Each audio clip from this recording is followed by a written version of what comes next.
Lastly, we learned how to evaluate double integrals by double iterated integrals. Next while we'll talk about applications of double integrals. In particular, in section 13.3, 2 applications that you saw in first year.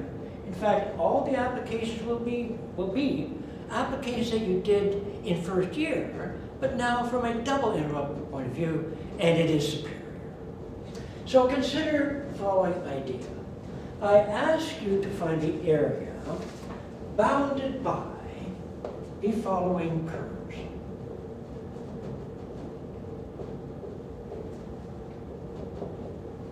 Y is equal to the square root of x plus 14, and x is equal to the square root of y, and y is equal to 0. Area bounded by those 3 curves. I think I'd like a picture. I can't do these things without a picture. This one. That's a parabola. If I square it, I get y squared is equal to x plus 14. Or x is equal to y squared minus 14. Right? Y squared minus 14. X equal y squared, parabola opening that way, subtract 14, then it's back here. So that would be the parabola. But notice here's got a positive. The whole parabola looks like that, but y is positive, so it's only the top half. Minus 14.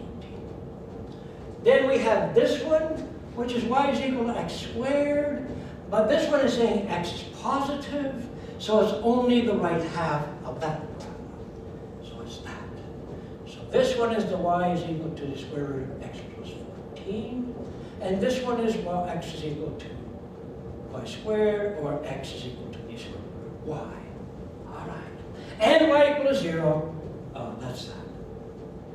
So there's the area that we want to find. I'm going to do it by first year method, and how you would have done it then. And then I'm going to do it with a double integral and see what the difference is. So by first year,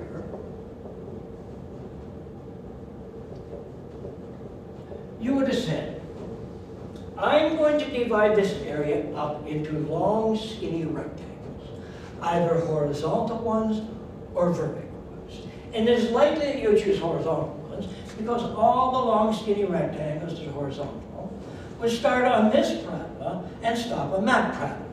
Whereas if you chose vertical ones, then some of them start here and go up, some of them start here and go up, and you'd have to do 2 integrals, correct? But why do 2 when you get away with 1? So you would have said, all right, area is equal to, I'm going to divide up into these long, skinny rectangles of width dy.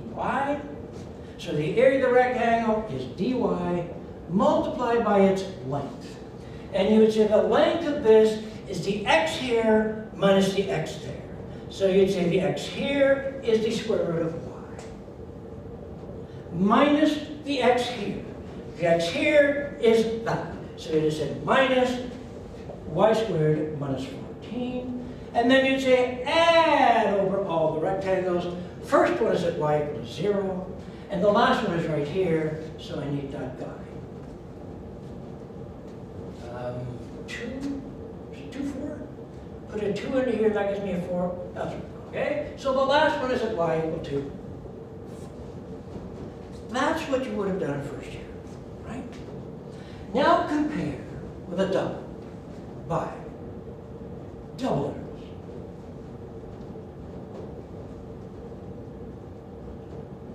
I would say, all right, I want the area. What I'm going to do is I'm going to divide this area into a whole bunch of little tiny rectangles of dimensions dx this way and dy that way. And the area of that rectangle is dd, and I'll decide in a minute whether I want y or x first. All right. And now I'm going to add over all of those. I want to add the areas to all the rectangles. So I'm going to decide, do I want to add over horizontal strips, Or do I want to add over vertical strips? And I do not want to add over vertical strips because they don't all start on the same place. Some are starting. So I would choose horizontal strips. All right? I'm integrating with respect to x first, y second. All right? Integrate. Right? I'm inside this horizontal strip, that lower limit. Where do they all start?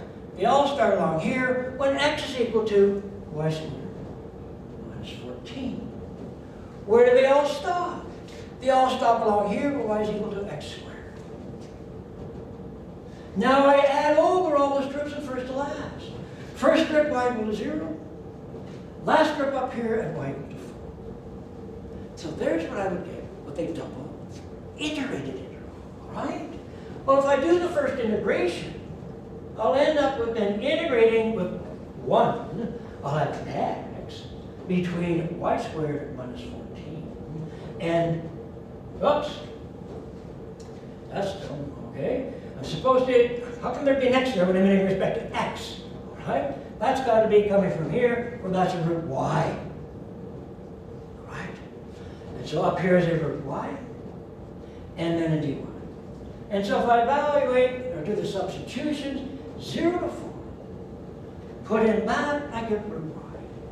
Put in this and subtract y squared minus 14. dy into that. And that's exactly the same as this. Exactly. Right? So you can conclude that there's no great advantage in evaluating areas by using double integrals. Right? The first integration, when you're finished, would lead you back to what you would have had in first year. So it's a choice that you make. You want to find an area of region, do a double, do a first year, your choice, it doesn't matter. I leave you the choice. Now let's talk about volumes of solids of revolution.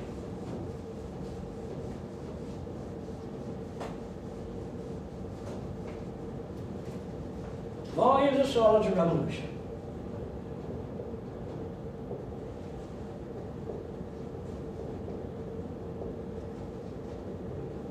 Which is one of the applications that you had in first year. Envisage that I gave you, say, a curve here and a curve here, vertical line here at A, and vertical line here at B. Say this one's y is equal to g of x, and this one is equal to y is equal to f of x. And I asked you to find the volume of the solid of revolution obtained by first rotating this around the x-axis. What did you do first? You said, I'm going to draw me some vertical rectangles. I'm going to rotate that vertical rectangle around the x-axis, and it's going to produce for me a washer. I'll calculate the volume of the washer, and then I'll add up by integration. So you would have said the volume of the washer, this is dx, is its thickness multiplied by its surface area. And you said, oh, that's the difference in the area of two circles. And you said the outer circle is this one. That's its radius. So you would have put a g of x into here. And the inner radius, you would have put an f of x into there. And then you would have integrated that from A to B. If I had said no, so this is the volume around the x-axis. If I said, no, I want you to rotate it around the y-axis. Then you would have said, if I rotate it around here, I generate, and you call it a cylindrical shell. And so you said, all right, volume of the cylindrical shell, thickness, multiplied by this height here, which is g of x minus 8, f of x. And then you just say, visualize it, open up, And then there would be this third dimension, which is this distance here, which is the circumference of a circle of radius x, and you would have put a 2 pi x here. And then you say, integrate it from A to B. So what I'm saying is, at first year, once you picked the rectangle, then depending upon the line of rotation, you either were dragged to washers or cylindrical shells. You don't have to think about that at all if you use double integrals. You don't have to think about that at all. All you have to think about is one thing. So let's visualize this same area.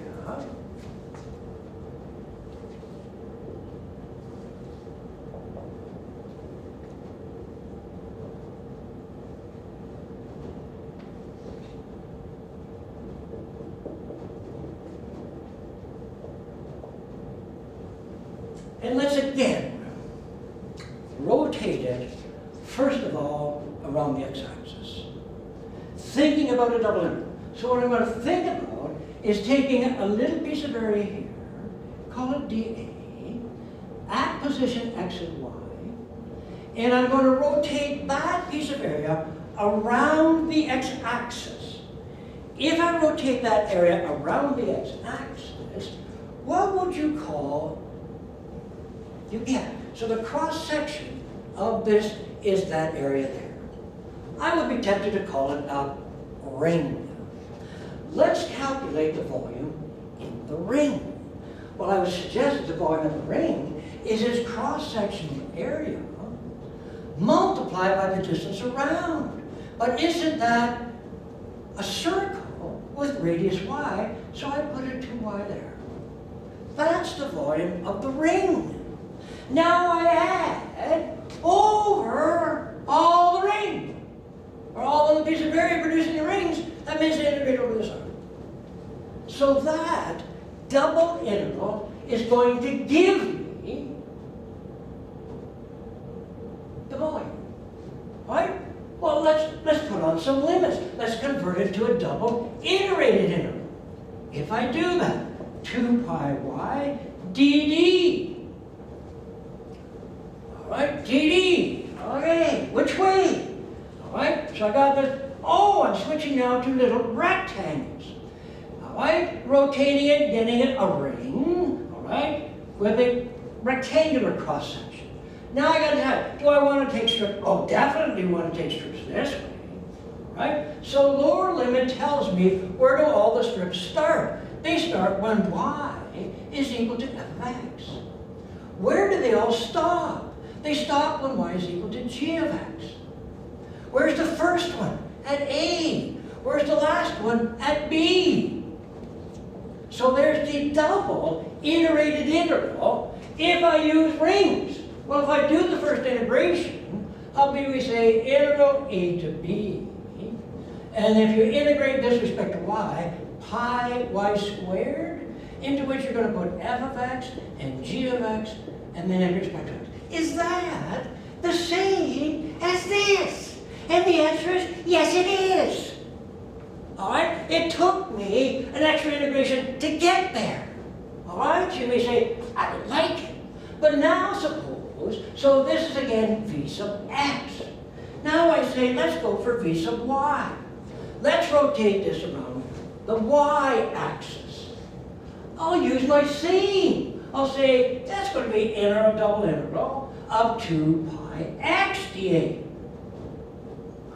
Taking that, rotating it around, but now I'm going to use my rectangles and say 2 pi x dy dx, and I'll use exactly the same limits because I'm integrating over the strips. So f of x and g of x and a and b. If I integrate a to b, antiderivative with respect to y, 2 pi xy between f of x and g of x and dx.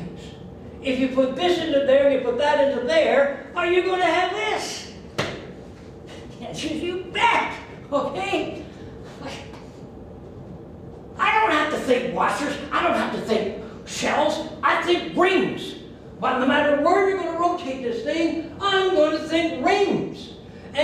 You know, when I did this integration, out popped the washers. When I did this one, out popped the shells. But I didn't have to think about that at all. All right. So let's do then a particular example. I had 8 parts to it, but that's going to take us far too long. So I'll take some of the more intricate parts. I give you the curves. Y is equal to x squared minus 4x, and y is equal to 4x minus x squared. And I want to talk about taking the area bounded by those curves, and if I were to draw them, they both are parabolas. They both look, one of them looks like this, and the other one looks like that. This is 4. This is the one that's opening down, so that must be this one. And this one is opening up, so this is x squared minus 4, right? So there it is. And I want to consider possibilities of finding volumes of solids in revolution by rotating this area, bounded by these curves, by certain lines. I'm not going to choose the y-axis, I'm not going to choose the x-axis, I'm going to choose something a little bit different. Let's talk about volume around x equal to minus 1. Right? So here's x equal to minus 1 back here, and I want to rotate it around that one. Take this, rotate it around the line x equal to minus 1 to produce volume. All right. Volume is. We'll take a little piece of area. Now, we could be smart here. We could say rotating the top half is exactly the same as rotating the bottom half. So why don't we rotate over the top half and double? So we'll put a 2 here. All right. So we've got this rectangle. We're going to rotate it around the line x equal to minus 1 to produce a ring. The volume of the ring is its cross-sectional area, dd. We'll fill in y and x later. All right? So visualize that thing then, rotate it around here. And we want the volume of the ring. We'll have to multiply by the circumference of the circle through which this rectangle passes. That radius is from here to here. Remember that guy's at position x and y. So how much is that? That's x plus 1. So we'll take 2 pi, x plus 1. That's the ring volume obtained by taking this rectangle, round x equal to minus 1. All right? Now we should be adding. Do you want to take vertical strips or horizontal? Obviously verticals. All right? And we said we're doing the top half, it's got the 2 factor. So integrate respect to y first, x. Lower limit, where do all the strips start? Y equals to 0. Upper limit, where do they stop? There. For x minus x squared. Now add over all the strips. First one, x equal to 0. Last one, x equal to 4. All right. So all I have to do is go and evaluate that double iterated integral at the volume. Let me change it to volume around y equal 5z. So we've got this up here, y equal to 5. Right? Let's make sure that it's above. At 2 here, you get 8. Okay, so that's above. Doesn't cut the area to cause extra problems. All right. So now I envisage taking this rectangle, rotating it around there to produce a ring. Find the volume of the ring.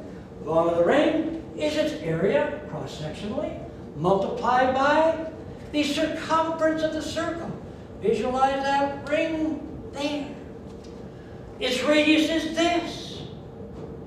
How much is that? From here to here.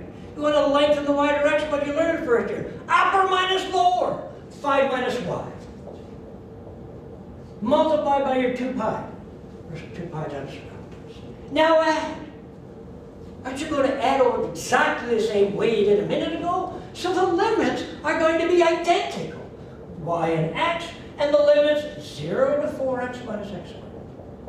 0 to 4. Okay? In fact, I don't care where you rotate it around. The limits are going to be the same. The only thing that's going to change is that guy. Agreed? It's the only thing that's going to change. Right. Well, I've got one more. One that you cannot do in first year. All of these you can do in first year by washers and or shelves. I recommend double integrals based upon this discussion. Suppose I gave you the following line. Volume about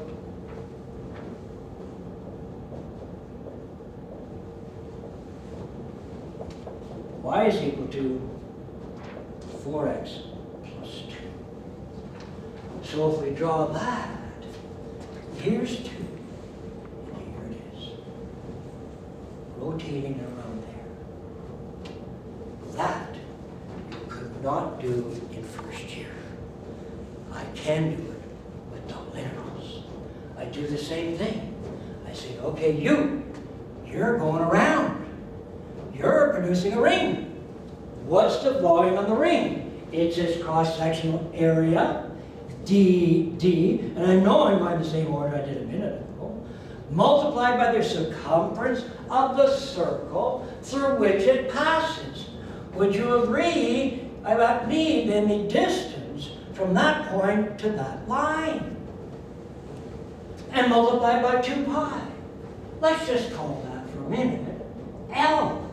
Right? Where L is that perpendicular distance from this point xy to that line there. And then we're going to add. And we're going to add over the same people in the same order. So 0. I did forget something. Oh, no, I didn't. Okay? Remember in the first one, we better back up a minute here. Remember when we were rotating around the line x equal 1, we put a doubling factor in. If I rotate around the line y equal to 5, there is no doubling factor anymore, agreed? That rotating around here is different than that rotated around here. We didn't put the 2 factor in, or we didn't do that, but our strips now are going to have to go down here. So they're going to have to go from the lower one, which is x squared minus 4x. Right? Just about blew that. Got it. Right? All right. Now we're rotating this thing around this line. No doubling factor again. So we're going to need that x squared minus 4x. We're going to need the 4x minus x squared. We're going to need the 0 before. The only problem is about the L. What is the distance from this point to that line? Well, if you went back into the first chapter in the calculus book, there's a formula there. I'm going to tell you what it is. The distance from a point xy to a line is equal to the following. ax, by, c, absolute value, over the square root of a squared plus b squared. That's a formula for the distance from a point to a line. Simply, okay, now what you're thinking here is that maybe this is x0 and y0, okay? Well, let me put that 0, 0, 0, and 0. You simply take that point, put it into here, take the absolute value, divide by a squared plus squared. Does that look familiar? It should. Remember how you found the distance from a point to a plane?